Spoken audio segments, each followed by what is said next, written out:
Greetings, unsettled souls. Welcome to the correct views.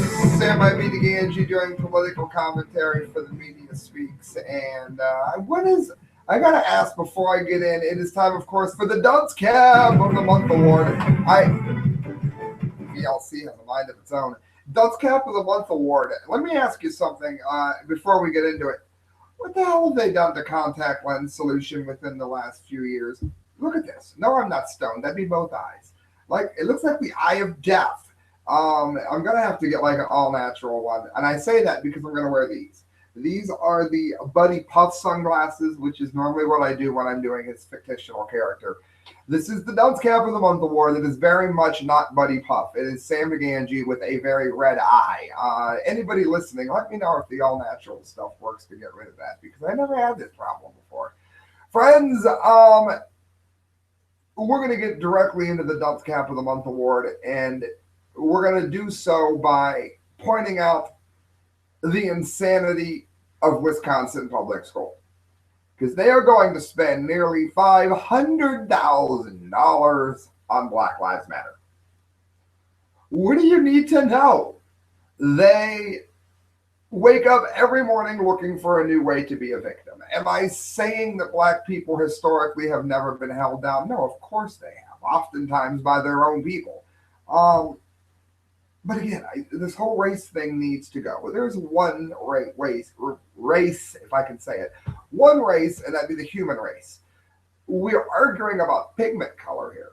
And there have been times throughout history when white people have been unbelievably wrong as a whole group. It looks like there are a certain segment of black people who are being very wrong as a group. What we're seeing here is reverse prejudice. The Black Lives Matter movement, I don't mean black people, this particular people that align with this movement, wake up every day looking for a new way to be a victim. Well, now they're doing it with $500,000 on a program aligned with the Black Lives Matter program. I'm going to go to screen share because I'm frightened that if I don't, you won't even believe it's true. And this isn't even, trust me, the stories get dumber and dumber as we go. But this is a good start when you realize Black Lives Matter, a newspaper, you take the newspaper to the school and you teach what Black Lives Matter is. You don't need to spend $500,000 of people's taxpayer money, right? I guess you do. A line item indicating $471,073 to be spent on a pilot partnership program with Black Lives Matter. They will indoctrinate with a cultural studies curriculum and encourage cultural responsive teaching practices and teach people about the trauma-informed care and issues surrounding race trauma faced in communities and neighborhoods. And the community is going to have a chance to protest it. They should protest it. Look, we know how to buy a newspaper. We have the internet in school, don't we? Do we not have the internet in school? You can teach Black Lives Matter. You can teach it from whichever side you want. Point is, you don't need someone spending $500,000 to teach you how to read a newspaper. And that includes if you are a member of Black Lives Matter. Again, my problem with them isn't that I don't think Black Lives Matter. Some people within that group do not believe that every life is sacred, and that bothers me. Are there scum of the earth? How many of you watch Walking Dead? I do all the time. How many of you you watch it? You know, what was the guy with the guy with the keto, the really cool guy? He was saying all lives matter. Okay, you know, there are some times that maybe lives do not matter so much, but for the most part, all of us matter. Whiteys, crackers like me, black people, Asians. Guess what? We're all here for some purpose. Don't ask me what that is. I have absolutely no idea what my purpose is. I'll find out when I die. I've never known while I was alive. But the point is, somebody put you here. And you know, this one Asian lives matter, Hindu lives matter. How about we all matter so that we can focus on how government is screwing all of us? How about that? But no, according to Paul Joseph Watson, Prison Planet whiteness history speaker, says that whites owe blacks $20 trillion in reparations. Now that makes me wonder, how much does Africa owe Black America, because a lot of people don't know this. There were a number of people, white scum, that stole Black people from their homelands, but that wasn't by and large. Um, American Whitey wasn't all that great of a sailor, to be quite honest, and laugh at my own race. What was happening in many instances is the elite in Africa were selling the lower classes out of Africa. In other words, Black people were selling Black people. They were doing it based on class, not color. And then it ended up, so this was willfully done. And they didn't just sell their fellow Black men to America.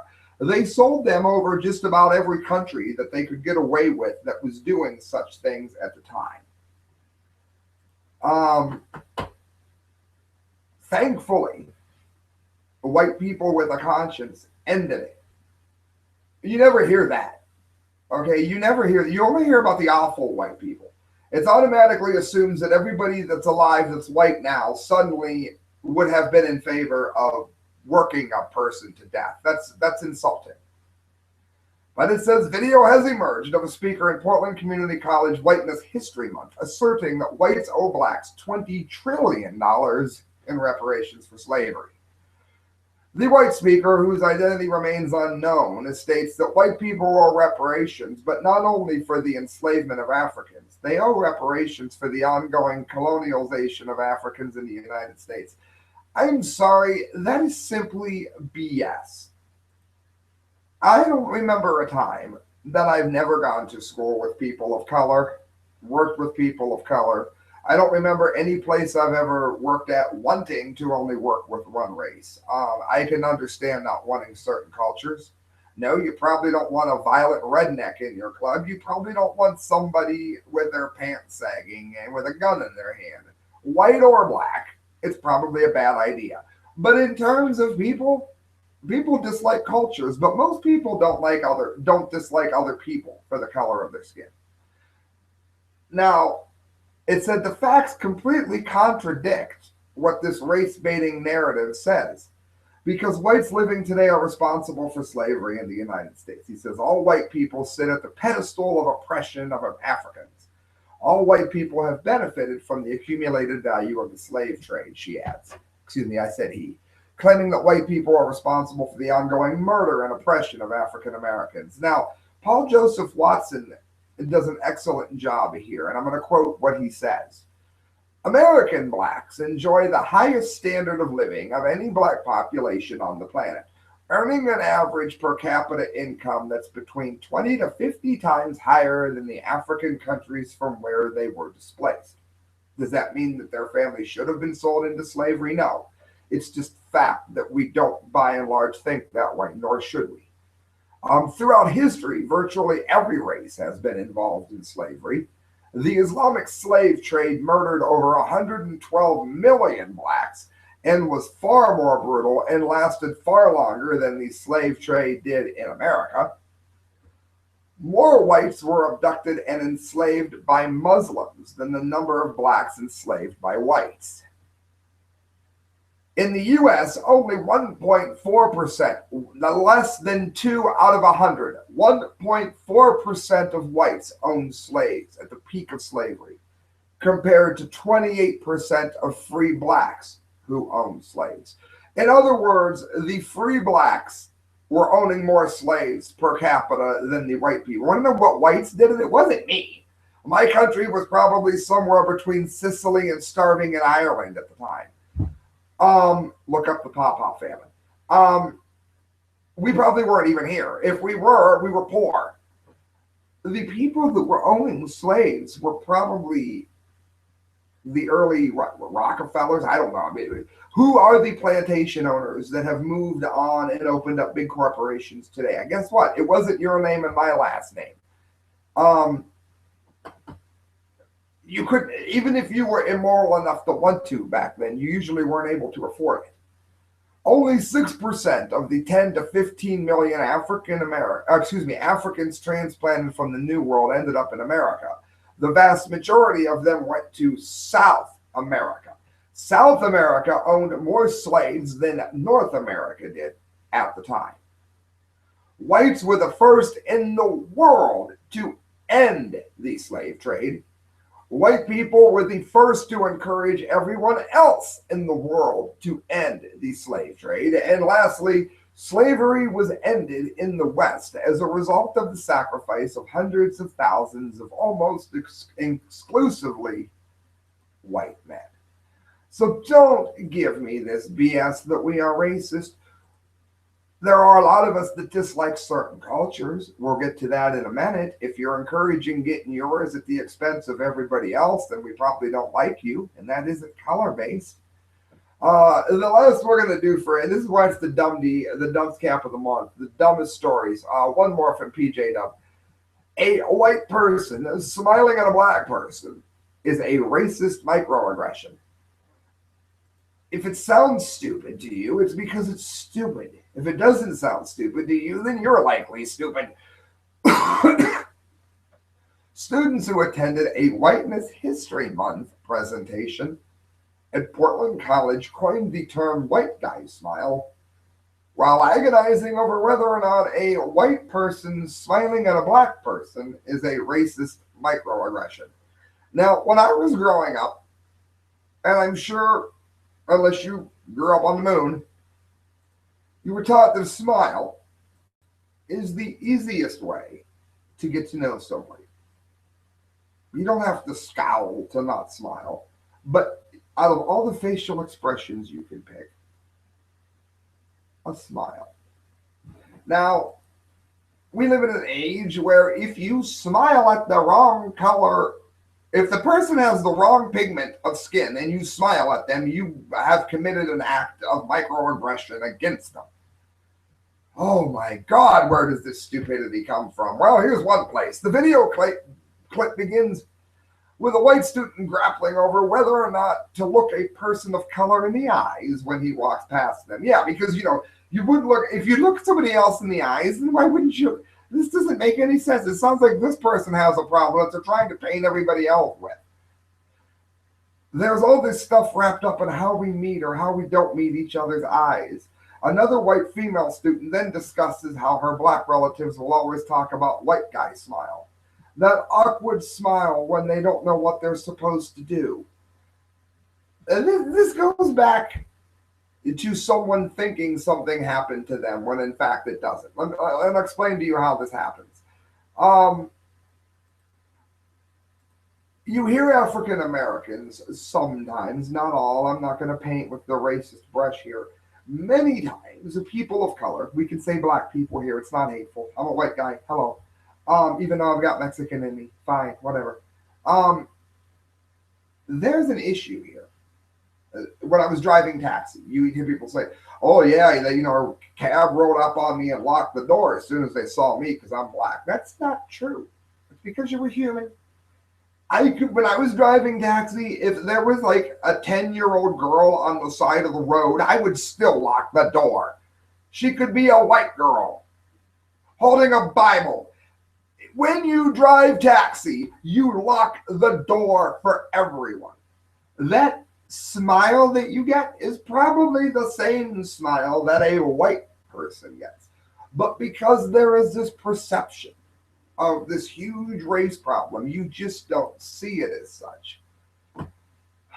Here's a good National Review here. Professor, if you read to your kids, you are unfairly disadvantaging others.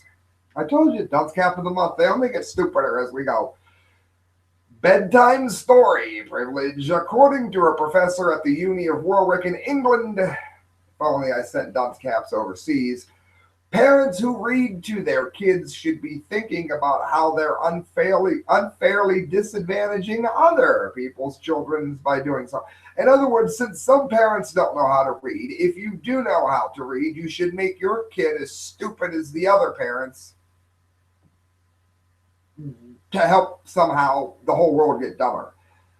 Don't go out of your way to help your neighbor read to their kids. Don't go out of your way to show your neighbor, maybe they're having trouble with the language, how to look up audiobooks on YouTube. No. Just don't read to your kid. Don't help somebody else. Just divide it by race. And let the person who maybe is from another country and struggles to learn the language, don't help their kid get smarter. No, help yours get dumber.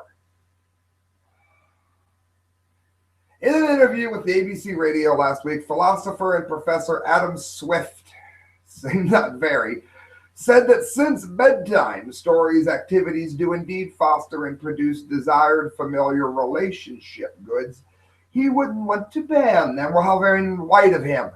But that parents who engage in bedtime story activities should definitely at least feel kind of bad about it sometimes. I don't think parents reading their children bedtime stories should constantly have in their minds the way that they are unfairly disadvantaging other people's children. But I think they should have thought of it occasionally. He also added that other things parents do give their kids the best education possible, like sending them to a private school, cannot be justified. Notice he doesn't say, maybe you should help your neighbor, maybe you should help the disadvantaged. No, the answer is to make your family as dumb as can be rather than educate your neighbor, because they might be a different color. This is the death of the mind, my friends. And it gets dumber. Truth revolt. New York columnist savaged by fellow liberals for suggesting they're intolerant. What's funny about this is he says they're intolerant, so what they do is reply in a way that proves he was right and that they're totally intolerant. I do it. Dunce cap of the month, friends. The moment that the New York Times columnist Nicholas Kristof cracked open the door to suggesting that liberals like himself are largely intolerant. So, he's talking about himself.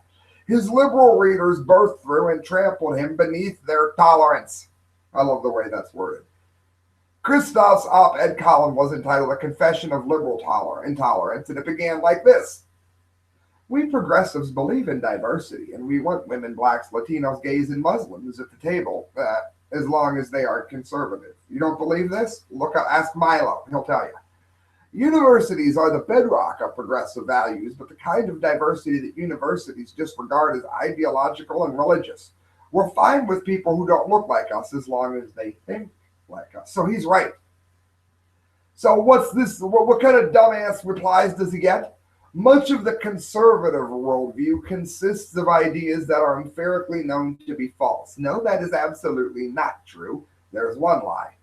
The truth has a liberal slant, wrote Michelle. That is equally untrue. Actually, it's usually the conservative look that has the most science behind it. Why stop there? How about we make facilities more diverse by hiring idiots? So what do they hate so much? That the Bible is the literal word of God? Well, it is. You could tell that by the fact that so much of it lines up among people that wrote them centuries apart, especially in the Old Testament. That virgins can have babies. No, that's called a miracle. We don't believe that all virgins have babies. We believe that one did. That's why it's called a miracle. That evolution is not real. We don't believe that. I do believe that things evolve within a species. You find that there's a lot of science to support that the peppered moth was an adaptation within the moth species that changed it from a white moth to a peppered colored moth. And the reason this happened was due to pollution. The moth did not become a fish that became a man, that became the mighty moon men that live on the moon of green cheese. No, it stayed within the species. So Christians do believe in evolution within the species, micro, not macro. That the Lord works in mysterious ways. Well, I don't think anybody's ever called that fact, but whatever. That traditional male domination and misogyny are the answers to society's prayers. That's just babble to make Christians look bad. No one's ever said that. And that greed over people is a respectable life philosophy. No, what we say is that capitalism works the best because it inspires each person to help the others and to succeed. Because to succeed, you have to buy things off of other people. We are not in any way implying that one person is better than another. We're not the ones out here saying that you shouldn't teach your neighbor to read. You should dumb down your own children. This was interesting. American Mirror. City leader compares American flags on fire trucks to ISIS going to take over a city. It is so stupid that you probably just spilled your latte. Let me do it again. City leader compares American flags on fire trucks to ISIS going to take over a city. This one almost got the dunce cap of the month. I'm going to be honest. A fire department administrator thinks American flags waving from the back of trucks looks ridiculous and compared it to the actions of ISIS. Yeah, because going to put out your neighbor's fire and risk your life is a lot like capturing a Christian and cutting his head off. They both have flags. Oh, I see it now. They look like a bunch of yahoos, so we all know that ISIS looks like yahoos. ISIS looks like ninjas, but okay. They do, I'm sorry. They look like a bunch of ninja wannabes. The fire district chairman, Fred Galinsky, said at Coventry, Rhode Island, firefighters at a recent board meeting, according to News 10. Like in the paper, like ISIS in Syria going to take over a city. I don't think they need a big flag on the back of the truck. That's not America to me. They're a bunch of terrorists. And I'm going to ask you to take the flag off the truck. Once again, Gralinsky, do you understand where you want to call and complain? In Coventry, Rhode Island, Fire District Chairman Fred Galinsky. That's what you should do. You should fire Fire District Chairman Fred Galinsky. What an idiot. I swear, what an absolute moron. Dailymail.co.uk, they're always on the show. BBC News, the channel, I'm sorry. BBC says it airs too much Christian content and should produce more shows for Muslims, Hindus, and Sikhs. Never mind that the Church of England is the most historically Christian church in the West, except possibly, you could argue, Rome. But I don't even have time to give you a whole history lesson as this is so stupid, but here's a good shot. We have torn down the walls of Europe, and as such, the peaceful nation of Sweden now leads the world in rapes. Due to unvetted Muslim extremism, we can't tell who the good people and the bad people are there. Well, the BBC has the answer. They've excused itself of being too Christian in its output and is considering scrapping some long-running programs in favor for Muslim, Hindu, and Sikh audiences. Yeah, like How to Cut Off a Head 101.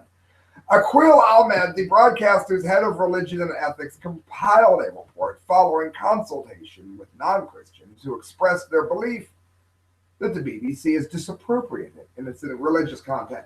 Now, I'm not in favor of banning anything. That'll be more important here when we get to the end. I'm not in favor of that at all. But I think it's important to point out that you can't draw Muhammad.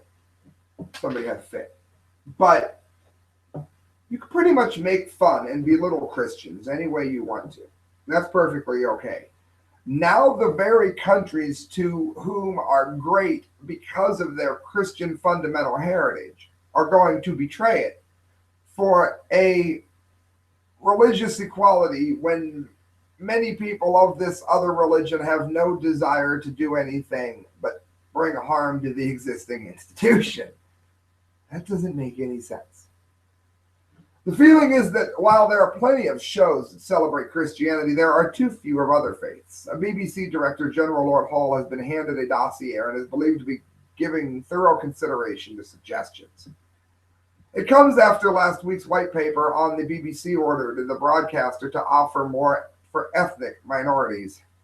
In a statement provided by the Sunday Times, Ahmed said Christianity remains the cornerstone of our output, and there are some hours dedicated to it for other faiths. As it stands, religious programming across the BBC includes the likes of Songs of Pray. It goes on to say who they were. But when quizzed on whether the aim of increasing non Christian output would come at the detriment of Christian shows, the spokesman said Christianity remains the cornerstone of our output. And the BBC is committed to delivering a wide range of, in other words, dumping the Christian shows that people are actually watching to convert people into Islam so that they will accept the influx of people that are trying to destroy their culture coming in unvetted. The BBC dunce cap. Oh my God. Friends, I've got a few stories to get to, and they're all brought to you by Sticker Junkie. Now, the dumbest of the month, the true, absolute, hands down idiot, dumdy stories of the month here are coming up. I just want to let you know, Sticker Junkie, that you're going to see here on screen share. Sticker Junkie is going to set you up beautifully, friends. You're going to get your stickers. They're going to look amazing like the ones that you're looking at here. And then on checkout, type in correct views or the correct views, and you're going to get even more of a savings because you're a listener of the show. Friends, this is metro.co.uk. People are having sex roulette parties where one person secretly has HIV. Now, you can look up bug chasing sex if you want to be appalled. There were a small number of people doing this like 20 years ago trying to catch AIDS. Well, you're seeing it now become more and more commonplace. And friends, I'm not a sexually pure person. I admit that. But this is what happens when sexuality goes beyond attraction and into utter stupidity and debauchery. There's no other way to put it. It's the ultimate. Look how that's worded. It's the ultimate in extreme sex. Yeah, sure. Parties where one person secretly has HIV and everyone has unprotected sex without knowing who it is. If I would have known where to mail this dunce cap, obviously you don't. This would have won. This would hands down be the dumbest story of the year if I knew who to send this to.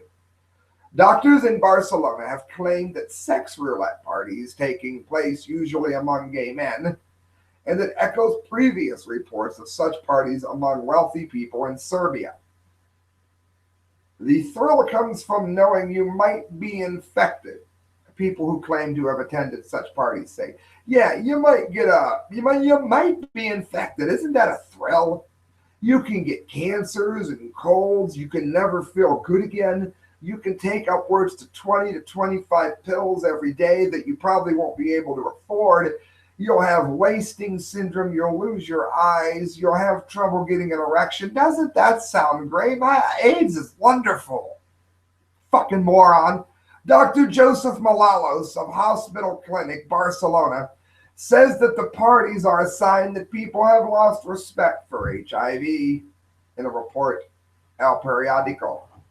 Morales says that there is everything. Sex roulette parties or sex parties you can only attend if you already have HIV, in which case there could be more than one. Mala says that some of the parties are known as blue parties because attendees take antiviral medication to cut the risk of transforming the virus. Yeah, why would you want to use a condom? The wealthy organize these sex parties for other rich people, and the real kick for these people is apparently the risk that they might be having sex with an HIV partner. Yes, friends, on purpose. It gets worse, we get dumber. EAG News. Firearm facsimile of school suspends a 5-year-old girl over a princess bubble gun. Now, I do these shows so that you will contact the people who have done these ridiculous things that I'm commenting on. You will call them and let them know how stupid they are, that you do not approve of them being the leaders. If you don't do these kinds of things, friends, then I'm doing the show for nothing, okay? Brighton, Colorado, the principal of Southeast Elementary in the Adams County School District. Again, the principal at the Southeast Elementary in the Adams County School District, who you're going to want to call and let them know how dumb this is, apparently thinks a clear plastic bubble gun qualifies as a firearm facsimile that could be reasonably mistaken as an actual firearm. At least that's what one mother told ABC News after she was forced to pick up her kindergarten daughter, from the school for blowing bubbles with a fake firearm during indoor recess. The girl brought her princess bubble gun to school in her backpack, unbeknownst to her mother, and the principal dropped the hammer with a 1 day suspension, and it goes on her permanent record so she could be looked at as a threat when she applies to college. Guys, do I need to say more? It goes on. The mother apologized. She groveled. She needs to put her kid in a private school. If it's called privilege, so be it. But this is ridiculous. District officials refuse to speak to the media. Well, maybe you should call them and see if they'll speak to you. Call them and let them know that this is insanity. Or am I doing the show for nothing? If I'm doing the show for nothing, let me know. Say, hey, Sam, you're doing the show for nothing. Go to hell. Guys, college fix. College cancels men in literature course. Why? Because it's focused on men. Now, why don't we cancel a women's studies course?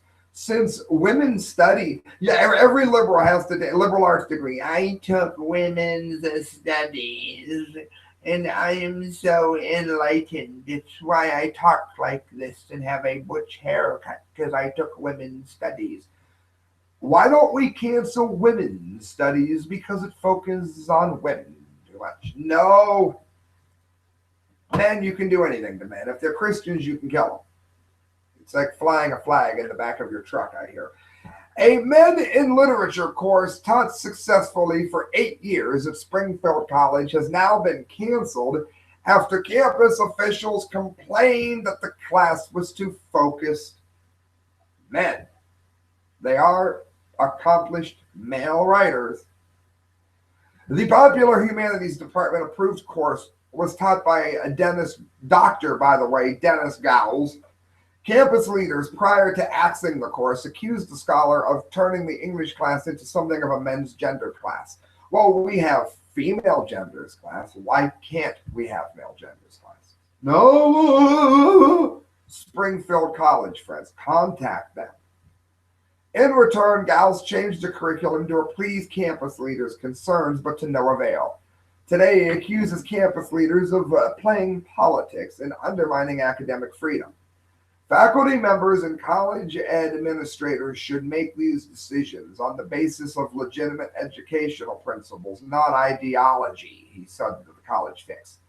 The National Association of Scholars is an organization dedicated largely to defending academic freedom. Has since come to the defense of Gowles, thank God. This doesn't make any sense. It really doesn't. What, Shakespeare doesn't matter because he was white? Because he was a guy? Even? This doesn't make any sense. If Martin Luther King was black, you probably should focus on what he wrote, even if he's a man. This is ridiculous.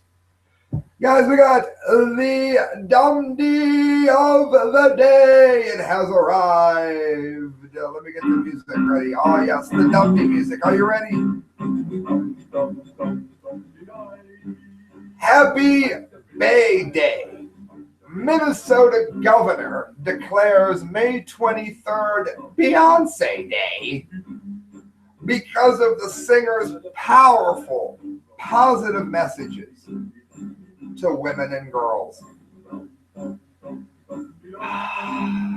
If I don't go to screen share, you're not going to believe me because this is so stupid. You're not going to believe that it could possibly be real. It is real. Now, I want to say before I get into this that I am not in favor of banning music. I know who the PMRC are. I know how evil they are. I know what they try to do. I get it. I listen to bands that are much worse than Beyonce. My problem with Beyonce is her voice is terrible and nobody wants to hear vocal running. I'm sorry. Drunk in Love, she sounds like Tarzan. It's miserable. Her music is an ear sore. It is terrible. Her voice is terrible. Her lyrics take the diction of a lizard. Utter mind rot is my problem with her. It's not that she's necessarily immoral. I get it. It's rock and roll. It's not rock and roll, but it's music. I get it. The bigger problem here is I listen to bands like Combi Christ, Lords of Acid.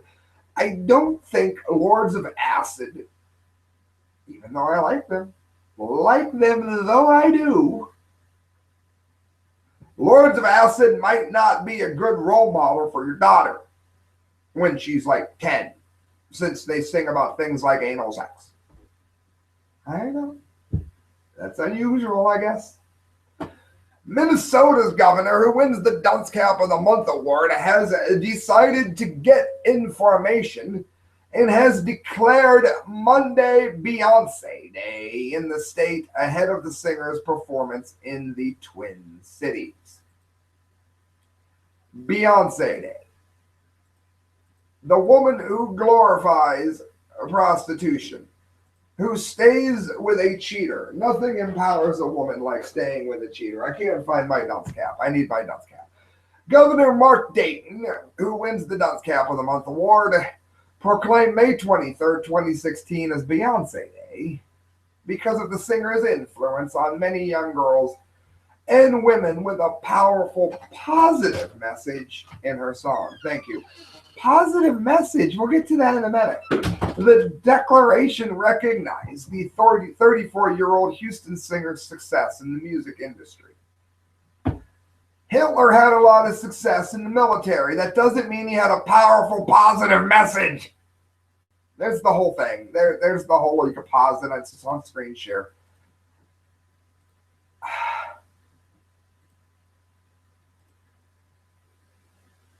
Mind-blowing. Beyonce's impact and success has been widely recognized. A press release from Dayton's office stated, I recognized Hitler's success. It doesn't mean he's a role model. The singer first performed in Minnesota during the Verizon Ladies Tour in 2004, and she returned in 2009. The declaration of Bay Day comes before the Formation World Tour.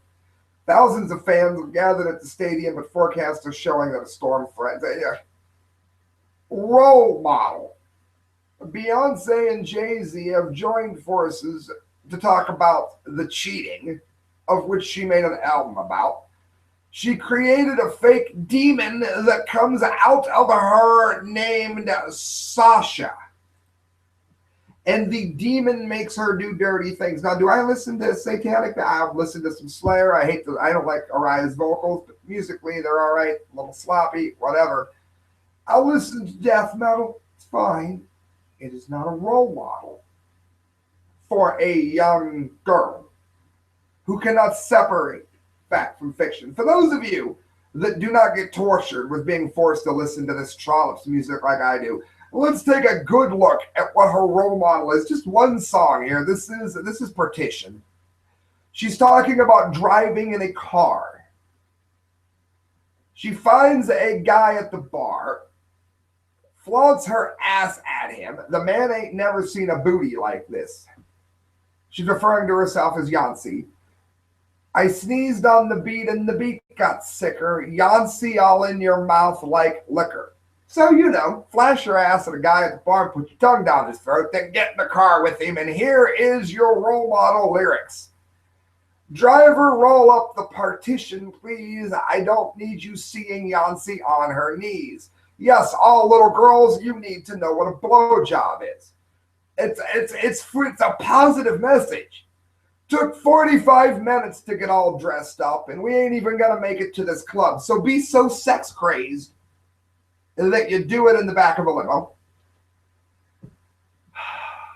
He popped all my buttons and he ripped my blouse. He Monica Lewinsky'd all on my gown. Now, first of all, blouse and gown don't rhyme if you know how to speak. But Monica Lewinsky, of course, who Bill Clinton gave a BJ, who gave Bill Clinton a BJ, came on a blue dress. That's what she's referring to. That's the role model. Whoa there, daddy, did you bring a towel, to wipe cum off with? Oh, baby, we better slow it down. Oh, yeah, I just want to be the girl you like, the kind of girl you like. Oh, well, you need a towel to clean up a BJ in the back of a limo. That's the kind of girl he likes. Driver, roll up the partition past. Over there, I just saw the cameras flash. Handprints and footprints on the glass. Handprints and good grips all on my ass. And this is part of one song, in which I don't think should be banned or censored or otherwise stopped. That is the role model for our children. So here we have what I'm sending, the Dunce Cap of the Month. I'm going to show you the hat in a minute. There's the award, friends. The Dunce Cap of the Month award. This Dunce Cap of the Month award goes to Governor Mark Dayton for thinking that prostitution, drugs, sex in the back of a limo, and going to clubs to have sex is what being a good role model for girls is all about. While it is true that our forms of art should be allowed to exist free, I should have written freely, of government intrusion such as we saw from the vile PMRC, it is also true that government should not encourage the vile art as something to be praised. For not knowing this, you win the Dunce Cap of the Month award. Again, I'm not in favor of saying that adults can't listen to Beyonce. I'm not even in favor of saying that teenagers can't or kids can't. I don't think it should be censored. It's fine. But you don't need to point it out as something that you should strive to be. You should raise your children with a modicum of common sense, some kind of footing in morality. And then we all stray to some degree, of which I am guilty of many and probably will be again. Point is, you have to be rooted in something. You don't cheat, okay? I'm not a cheater. I don't encourage young girls to have sex in the back of a limousine with a stranger and put her tongue down his throat while he puts good grips on her ass. Maybe it's just me. Here's the award. I drew Beyonce, as you can see there. That's a decent one. X over the nipples. There's of course, says Dunce. Here's what she says. Nothing says strong woman like staying with a cheater. Say nigga, like I and my cheater husband do. And of course, lastly, little girls, I write songs about banging sex. That, along with the Dunce Cap that I screen shared you, is being sent to this brilliant governor. And you are listening to the correct views. You can help pay for this, to get them sent to governors and to have a pair like I do and mail these out. You can help pay for it. The correct views at hotmail.com. Every penny you give to me goes towards a better show. I'm also on Patreon. You can see the link for that in the description. And I put all the money that I get from the show to the show. So help me, and I'll be out here doing what I do. Brought to you by Change Transportation. Do me a favor, don't call Uber. Call Change Transportation. Let them know you heard about it from the correct views, and you're going to get a huge saving, friends. Good night. God bless.